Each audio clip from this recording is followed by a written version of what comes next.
দেশে গণতন্ত্র ফিরিয়ে আনতে অচিরে নির্বাচন দরকার বলেছেন রিজভী। বিএনপি সিনিয়র যুগ্ম মহাসচিব অ্যাডভোকেট রুহুল কবির রিজভী বলেছেন, দেশে গণতন্ত্র ফিরিয়ে আনতে অচিরে নির্বাচন দরকার। বিগত 16 বছর নিজেদের লোকজনকে লুটপাতের গণতন্ত্রে দিয়েছিল আওয়ামী লীগ, অন্যদিকে জনগণের গণতন্ত্র হরণ করেছিল তারা। এই গণতন্ত্র পুনঃ প্রতিষ্ঠা করতে সুষ্ঠু নির্বাচনের মধ্য দিয়ে জনগণের ভোটার অধিকার নিশ্চিত করতে হবে। শনিবার 16 নভেম্বর দুপুরে বরিশালের বাকেরগঞ্জ উপজেলা জুলাই গণ অভ্যুত্থানের শহীদ পরিবারের উপহার সামগ্রী ও বিতরণ উপলক্ষে আয়োজিত সভার প্রধান অতিথি হিসেবে বক্তব্যে তিনি এইসব কথা বলেন। আমরা বিএনপির পরিবারের উদ্যোগে উপজেলা দুর্ধল ইউনিয়ন জাহাঙ্গীর হোসেন মোল্লা ডিগ্রি কলেজের মাঠে এই সভা অনুষ্ঠিত হয়। এর আগে তিনি উপজেলা সুন্দর কাঠি গ্রামে শহীদ আরিফুর রহমান রাসেলের কবর জিয়ারত করেন। রুহুল কবির রিজভী বলেন, আওয়ামী লীগ ছিল আফ্রিকান মাগুর মাছ, যা পেত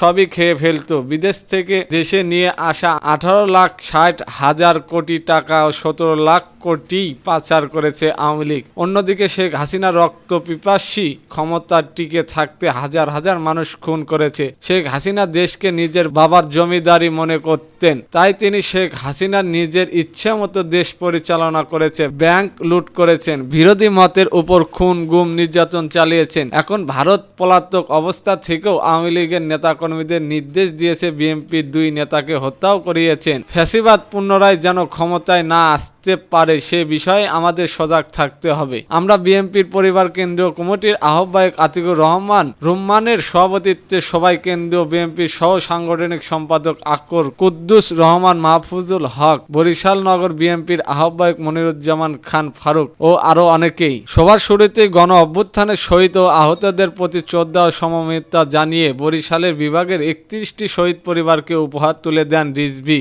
জিয়ার পরিবারের উদ্যোগে ইতিমধ্যেই দেশের 28টি জেলার 150 শহীদ পরিবারকে সহায়তা করা হয়েছে বলে জানিয়েছেন আয়োজকরা। এদিকে জানবেন, ফ্যাসিবাদীদের ক্ষমতা কোনো প্রশ্নই আসে না বলে মন্তব্য করেছে জাতীয় নাগরিক কমিটির কেন্দ্রীয় সদস্য এস.এম. সুজা।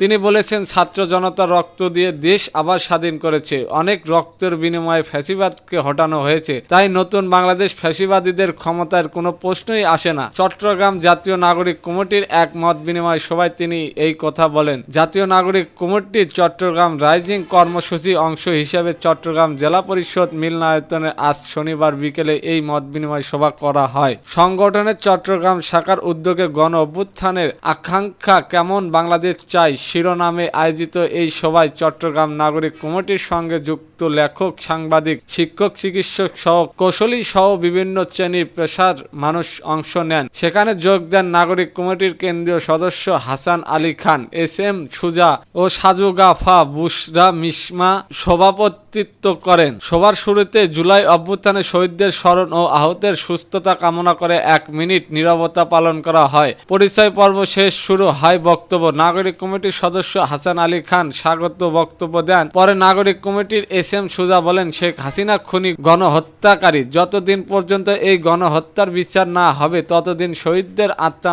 শান্তি পাবে না, তাই এই বিচার সম্পূর্ণ হওয়ার আগ পর্যন্ত আমরা থামব না। সুজা আরও বলেন, বাংলাদেশের ছাত্র জনতা রক্ত দিয়ে দেশ আবার স্বাধীন করেছে, তাই ভবিষ্যতে এখানে কোনো মাস্তানি চলবে না। অনেক রক্তের বিনিময়ে ফ্যাসিবাদকে হটানো হয়েছে, নতুন বাংলাদেশ ফ্যাসিবাদের ক্ষমতা কোনো প্রশ্নই আসে না। সবাই শিক্ষক মোহাম্মদ ফরহাদ ঢাকা কেন্দ্রীয় বেশি উন্নয়ন মানসিকতার সমালোচনা করে পাশাপাশি তিনি কেন্দ্রীয়করণের উপর গুরুত্বারোপ করেন। চট্টগ্রাম উন্নয়ন প্রসঙ্গে কথা বলতে গিয়ে এই শিক্ষক চট্টগ্রাম বন্দরের উপসহযোগিতা, রক্তাক্ত এবং শহরের কাঠামোগত সংস্কারের বিষয়ে আলোচনা করেন। ইতিহাস ও ঐতিহ্য, বিজয় মেলা, ব্যান্ড সঙ্গীত সহ চট্টগ্রামের বিভিন্ন সাংস্কৃতিক বিষয় নিয়ে আলোচনা করেন শিল্পী মেরুন। সবাই গণ অভ্যুত্থানের ও পুনর্গঠন নিয়ে আলোচনা করে ব্যবসায়ী জহির তিনি বলেন, বাংলাদেশের বর্তমান সংবিধান ফ্যাসিবাদ তৈরির সংবিধান, এই সংবিধান বাতিল করে জনগণের অভিপ্রায়ে নতুন সংবিধান রচনা করতে হবে। সবাই শিক্ষা খাতে বরাদ্দ বৃদ্ধি, শিক্ষাগণের দলীয় প্রভাব হ্রাস, গণতান্ত্রিক পরিবেশ বজায় রাখা, শিক্ষকদের ক্ষমতা বৃদ্ধি ও কারিগর শিক্ষা, গ্রামীণ শহরের শিক্ষা সমতায় নিশ্চিত করা প্রভৃতি বিষয়ে কথা বলেন মুনতাসির মাহমুদ। এতক্ষণ আমাদের সাথে থাকার জন্য ধন্যবাদ।